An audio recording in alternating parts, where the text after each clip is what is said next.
नमस्कार दोस्तों, आज हम एक फिनेंशियल प्लानिंग जो कहते हैं लोग करते हैं, उसका एक प्रॉब्लम हम बताते हैं। तो सबसे पहला जो प्रॉब्लम होता है ना, वो लिमिटेड इनकम होता है। मतलब एक्सपेंसेस और इनकम जो है ना लमसम होता है आदमी का। मेन खर्च होते हैं, मेन इनकम जो होते हैं वो लमसम रहता है और उसके कारण जो है सेविंग नगारे होता है।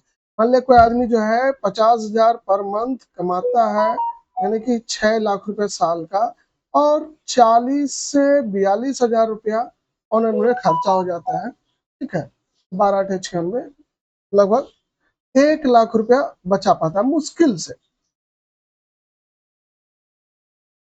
अब कुछ लोग बोलते हैं कि ये पैसा को जो हमारा 5 से 6 हजार या 8 हजार बचा है उसको सिप में दे दें और आप करोड़पति बन जाएंगे। आप कभी ऐसा मत करिए। हमारे लाइफ में आज सबसे पहले जो एक प्रॉब्लम है उसका नाम है इन्फ्लेशन। क्या आपको पता है कि इन्फ्लेशन जो होती है, आज आपका घर मान ले जाए 50,000 पर मंथ पर चलता है, तो आज आपकी उम्र है 30 ईयर और आपको 75 ईयर तक जीना है। 60 ईयर के बाद आपके पास कोई इनकम नहीं रहेगा, तो यहाँ से यहाँ जो है 30 ईयर हो जाता है। 30 ईयर में आप रिटायरमेंट करने वाले, तो बताइए 30 ईयर में कितना आपको पैसा चाहिए कि सेम लाइफ आप इस टाइम आप 50,000 महीना में जो कर रहे हैं वो यूज कर सके उस समय में। महंगाई दर 8% है, कुछ लोग बोलेंगे 3% 4%, ऐसा नहीं है। आप जाके देख लो, आज जो सोना का वैल्यू है गोल्ड का, अगले साल 10% बढ़ जाता है। पिछले साल 70,000 था, 77,000 हो गया। आप चावल गेहूं सब कुछ का देख लो, मिनिमम 10% के आसपास हर साल बढ़ जाता है। कैसे कहें, ये महंगाई रेट जो बोलते हैं ना कि 8%, 3%, 2% है, ये उन लोगों के लिए है जिनको अथाह पैसा है। पैसे की वैल्यू नहीं है। कहने का अर्थ ये है कि जिनके पास इनकम इतना है और खर्चा इतना सा है, उसको पता ही नहीं चलता है महंगाई। ठीक है, तो इसको एक अच्छा सा एग्जांपल से समझते हैं, हम आपको दिखाते हैं कि कितना पैसा लगेगा। तो आप प्ले स्टोर पे जाइए और एक फिनेंशियल कैलकुलेटर निकाल लीजिए। फिनेंशियल कैलकुलेटर पे चले जाइए, है ना, कंपाउंडिंग वैल्यू। ठीक है, मान ले आज आपका 50,000 है। ठीक है, और वो 8% के रेट के हिसाब से 30 ईयर में कितना लगेगा, ये देख लेते हैं। तो जो चीज आप 50,000 रुपए में आज घर चला रहे हैं, वही चीजें आपको घर चलाने के लिए जब आप 60 साल के हो जाएंगे, बूढ़े हो जाएंगे, तो उस समय आपको 5 लाख रुपए की आवश्यकता पड़ेगी। कितने की? 5 लाख रुपए की। तो आप हमें 5 लाख पर मंथ का खर्चा होने वाला है। तो सोच के देखिएगा तो आपको लगेगा कि ये क्या फिनेंशियल प्लानिंग कर रहे हैं हम लोग, है ना। कुछ लोग क्या करते हैं, कुछ पॉलिसी ले लेते हैं सेविंग टाइप का, है ना, कि 1 लाख रुपया आज जमा करो और हर एक साल 1 लाख रुपया लेते हो। ठीक है, हमने आज किसी तरह 1 लाख जमा कर दिया और 1 लाख रुपया मिलेगा, तो 30 साल के बाद भी तो 1 ही लाख रुपया मिलेगा। अब सोच के आप बताओ कि जो आदमी का घर 50,000 रुपया पर मंथ में चल रहा है, उस समय लगेगा 5 लाख रुपया पर मंथ। उस समय अगर हमें 1 लाख रुपया मिलेगा तो 80% खर्चा कहां से आएगा?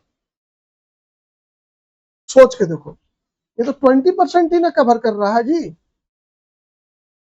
तो ये प्रॉब्लम का भी सॉल्यूशन हमें चाहिए। तीसरा प्रॉब्लम होता है हमारे लाइफ में ये मेरा लाइफ है और इसमें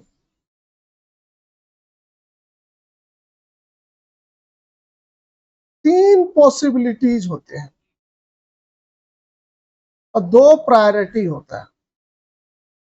पॉसिबिलिटीज मतलब होगा ही होगा, अगर ये नहीं हुआ, ए नहीं हुआ तो बी होगा, बी नहीं हुआ तो सी होगा, सी नहीं होगा तो डी होगा। जिस तरह एक सिक्का को उछालते हैं तो या तो ए आएगा या तो बी आएगा, है ना। अगर एक डाइस को उछालते हैं तो या तो एक आएगा या तो दो आएगा या तो तीन आएगा या चार आएगा या पांच आएगा या छह आएगा, कुछ ना कुछ होगा। उसी तरह हमारे लाइफ है और हम जी रहे हैं, हमने पैदा लिया है, तो हमारे लाइफ में भी जो है कुछ ना कुछ ये तीन पॉसिबिलिटीज होगी और इसके बिना कोई नहीं रह सकता है। सबसे पहला पॉसिबिलिटीज तो होगा, वो होगा कि आप अप टू 80 ईयर 100 ईयर जी ले, 70 ईयर जी ले। क्योंकि जब भी पॉलिसी हम लोग बेचते हैं या पॉलिसी का हम लोग बताते हैं लोगों को, तो बोलते हैं कि भाई आप जो है क्या कर रहे हैं, ये क्या बता रहे हैं, आप तो सिर्फ मरने की बात करते हैं। कुछ लोगों को पसंद नहीं आता, हम बोले भाई 90 साल में ही मरोगे कि नहीं, इतने पर भी आपको है कि नहीं, एक्सेप्ट करोगे कि नहीं। ठीक है, आज नहीं मरोगे, कल नहीं मरोगे, 90 साल में तो मरोगे। तो 90 साल के बाद क्या आज जो आपका कलम चल रहा है, जो आप दौड़ धूप कर रहे हैं, वो आप 90 साल तक भी करते रहेंगे स्पीड में, यही स्पीड में उछल कूद कर लेंगे? सोच के बताइए, नहीं कर पाएंगे। 55 के बाद आपका चलना हाथ पैर कम हो जाएगा भाई। जितना दिमाग आज चल रहा है, जिस ओर से जो अभी एआई का जमाना आ गया, हर चीज का जमाना आ गया, स्पीड में बढ़ रहा है, उस स्पीड में आप देखोगे आप कई गुना पीछे चले जाओगे। नया जनरेशन आपकी जो है जगह घेर लेगा। तो सोच के बताओ कि 80 साल जो जियोगे, उस समय 80 साल जीने के लिए जो आज 50,000 रुपया पर मंथ खर्च हो रहा है, आप 60 के बाद कितना आपको होगा? 5 लाख रुपया पर मंथ। बताओ ये जो प्रॉब्लम है, ये कौन सा प्लानिंग करे जो कि हमारा पूरा हो जाए। और ये पॉसिबिलिटी, पहला पॉसिबिलिटी है कि आप क्या करेंगे, लॉन्ग टर्म जिएंगे। कितना जाएंगे? Long term. सिंपल भाषा में हम बोलना चाह रहे हैं लॉन्ग टर्म जिएंगे। दूसरा पॉसिबिलिटीज ये है कि हो सकता है आप शॉर्ट ही जिए। और उसका कारण क्या है? या तो एक्सीडेंट या तो क्रिटिकल इलनेस। ये दोनों चीज हर के लाइफ में होने का चांसेस है। ऐसा कोई नहीं है कि क्रिटिकल इलनेस ना हो या एक्सीडेंट ना हो और वो बूढ़ा ना हो। तीनों ऐसा हो ही नहीं सकता किसी के लाइफ में। अगर है तो वो लाइफ अच्छा से जी नहीं रहा है, वो दौड़ धूप नहीं कर रहा है, वो एकदम घर पे बैठल रह रहा है। बैठने के बाद भी डायबिटीज और किडनी फेल हो जाता है भाई, कैंसर हो जाता है, कौन कहता है कि नहीं होता है। ये चीजें शॉर्ट लाइफ हो जाए तो इसमें जो आपका आज 50,000 पर मंथ घर चलाने के लिए चाहिए, वो कहां से आएगा? इसके लिए आप सोच के बताओ। क्योंकि इतना तो पक्का है कि आप 6 लाख रुपए साल के कमाते हैं या 50,000 पर मंथ कमाते हैं, तो पूरा पैसा खर्च हो जाता है। तो वो सिर्फ आप नहीं करते हैं, आप में मुश्किल से देखिएगा तो 5 से 10,000 रुपया ही खर्चा होता होगा। बाकी 40,000 रुपया जो खर्च होता है वो आप पे डिपेंडेंट वाले का खर्च होता है। और अगर आप नहीं रहे तो उसकी पढ़ाई, बिटिया की पढ़ाई, बेटा का पढ़ाई, घर का, माता पिता का दवाई, ये सब कुछ नहीं होने वाला है। सब लोग रोड पे आ जाएंगे। ये शॉर्ट टर्म। तीसरा क्या है कि भाई एक्सीडेंट हो गया या क्रिटिकल इलनेस हो गया, उसके बाद भी मरे नहीं, आप ऐसा जगह पहुंच गए, ना ही आप काम कर पा रहे हैं ना ही आपके साथ कुछ हो रहा है, इसको बोलते हैं डिसेबिलिटी। आप आ गए तो इस केस में भी आपके साथ क्या होने वाला? कमाई तो यहाँ पे क्या होता है, जीरो हो जाता है।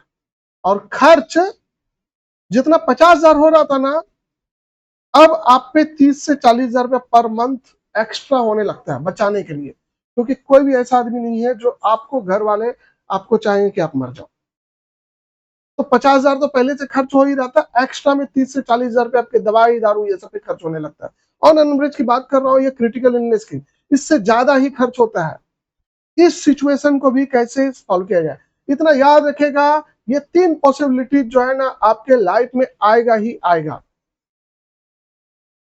सबके लाइफ में आता है, आपके भी लाइफ में आएगा। ऐसा कोई नहीं है कि आप बूढ़ा नहीं हो, आप मरे नहीं। अरे जो जिंदा पैदा लिया वो मरेगा ही, है ना। लाइफ है जब तक, तब तक कोई ना कोई प्रॉब्लम खड़ा होगा। दूसरा प्रायोरिटी क्या है हमारा, ये जान लेते हैं। 2 प्रायोरिटी हमारी लाइफ में कि हमारी डॉटर का एजुकेशन, डॉटर का मैरिज, सन का एजुकेशन, सन का मैरिज। ये आज से 15 से 20 साल के बाद होने वाला है। ह्यूज। छोटा बच्चा को पढ़ाना तो आसान है, लेकिन जब बड़े 15 साल के बाद जो 12 में चला जाएगा, उसके बाद डॉक्टर, इंजीनियर, सीए, एमबीए सब कराना पड़ेगा, उसके लिए खर्च, या शादी ब्याह के लिए ये कहां से आएगा। और आज जो 5 लाख रुपए खर्च हो रहा है जो चीज में, उस समय 30 लाख रुपया, 20 लाख रुपया खर्च होने वाले हैं। तो इसको जो है कैसे किया जाए मैनेज। आप देख ले रहे हैं आपके पास 50, 60 हजार, 70 हजार रुपये बचा हुआ। और दूसरा, लाइफ में जो प्रायोरिटी होता है वो वेल्थ क्रिएशन को होता है। तो वेल्थ क्रिएशन जो होती है, वेल्थ क्रिएशन उसका भी लोग जो है सोचते हैं। वेल्थ क्रिएशन कि भाई अगर हम लास्ट में जाए, जिस तरह हमारे फादर ने हमारे लिए कुछ छोड़ के गया, आप कितना छोड़ के जाए। दोस्तों, इसी प्रॉब्लम का सॉल्यूशन अगर आपके पास निकल गया है तो आप सही रूप से फिनेंशियल प्लानिंग कर रहे हैं। हमने बता दिया ये एक पॉसिबिलिटीज है ना, 2 पॉसिबिलिटीज, 3 पॉसिबिलिटीज और 2, ये जो 4 प्रायोरिटी है। 2 प्रायोरिटी में डॉक्टर का एजुकेशन, डॉक्टर का मैरिज, सन का एजुकेशन, सन का मैरिज, और वेल्थ क्रिएशन, बुढ़ापा पर कम से कम 5 करोड़ का। ये कैसे होगा? अगर ये आपको आता है और कोई आपका इसको सॉल्यूशन देता है तो वो सही रूप से आपका फाइनेंशियल प्लानिंग कर रहा है। और अगर नहीं कर रहा है तो इसको जानने के लिए आप मेरा दूसरा वीडियो जरूर देखें। मैं आपको बताऊंगा किस तरह से ये फाइनेंशियल प्लानिंग करना चाहिए। ठीक है, आज मिलते हैं फिर नेक्स्ट वीडियो में। और आपने अगर चैनल सब्सक्राइब नहीं किया है तो सब्सक्राइब कर लीजिए। थैंक गॉड और जय महादेव।